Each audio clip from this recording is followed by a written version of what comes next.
Shri Tuljabhavani complex 1 BHK 2 BHK and shop. Project by Shri Tuljabhavani developers. चालत फक्त 5 मिनिटांच्या अंतरावर मालवण भरड नाका. चालत फक्त 5 मिनिटांच्या अंतरावर मालवण मच्छी मार्केट. चालत फक्त 5 मिनिटांच्या अंतरावर मालवण बाजार. चालत फक्त 8 मिनिटांच्या अंतरावर मालवण जेटी धक्का बंदर. चालत फक्त 10 मिनिटांच्या अंतरावर मालवण बस स्थानक. गवंडीवाडा अपोजिट आशा पार्क नियर भरड नाका मालवण सिंधुदुर्ग. आपल्या स्वप्नातील घर प्रत्यक्षात. Contact details for booking 9773 71 27 27 9404 15 53 77 9969 16 05 16 9404 44 80 27. सध्या देवगडमध्ये थंडीचा जोर कायम असून या थंडीमुळे आंबा झाडांना सध्या चांगला मोहर फुटलाय. हा मोहर जानेवारीपर्यंत टिकून राहिला तर यावर्षी आंबा हंगाम चांगला होऊ शकतो असा अंदाज शेतकऱ्यांनी व्यक्त केला आहे.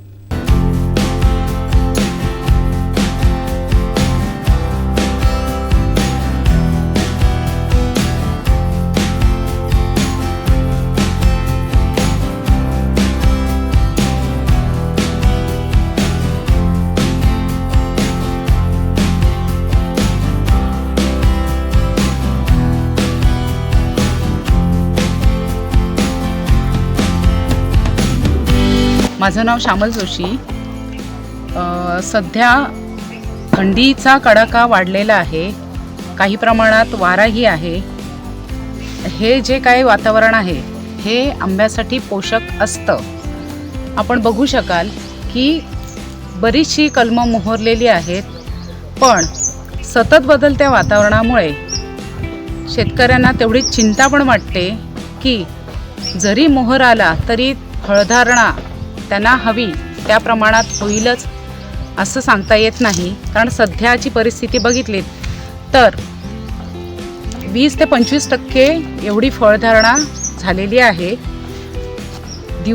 रात्री थंडी असते, वातावरण चांगलं असतं. दिवसा स्वच्छ असा सूर्यप्रकाश नसल्यामुळे, मळब असल्यामुळे बुरशीचा किंवा सध्या तुडतुडा आणि थ्रिप्स यांचा अटॅक मोठ्या प्रमाणात सुरू आहे.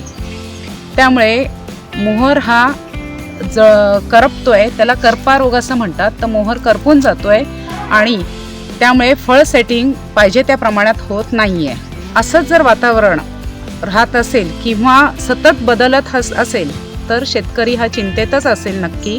कारण वातावरण स्वच्छ राहिलं तर मेमध्ये मोठ्या प्रमाणात आंब्याचा सीझन चांगल्या प्रकारे होऊ शकतो. पण सतत होणारी वादळे किंवा बदलणारे हवामान ह्याच्यामुळे निश्चित असं काही सांगता येत नाही की पुढची परिस्थिती काय असेल आणि सीझन कसा असेल.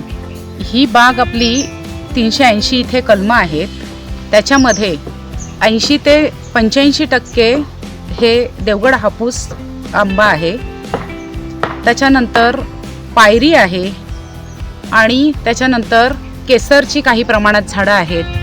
काही प्रमाणात आम्ही इतर प्रकारचीही झाडं लावलेली आहेत. आंबा कलम ज्याच्यामध्ये आहे मालगीज आहे, वनराजचे आहेत. एक बाटली हापूस म्हणून एक प्रकारचं झाड लावलेलं आहे.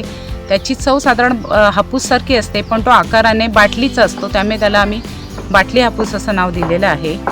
आणि आणखी बिट्टी आहे जी आपण म्हणतो की रान आंबा, त्याची 2-4 झाडं आहेत. अशी मिश्र प्रकारची आंब्यांची झाडं आहेत.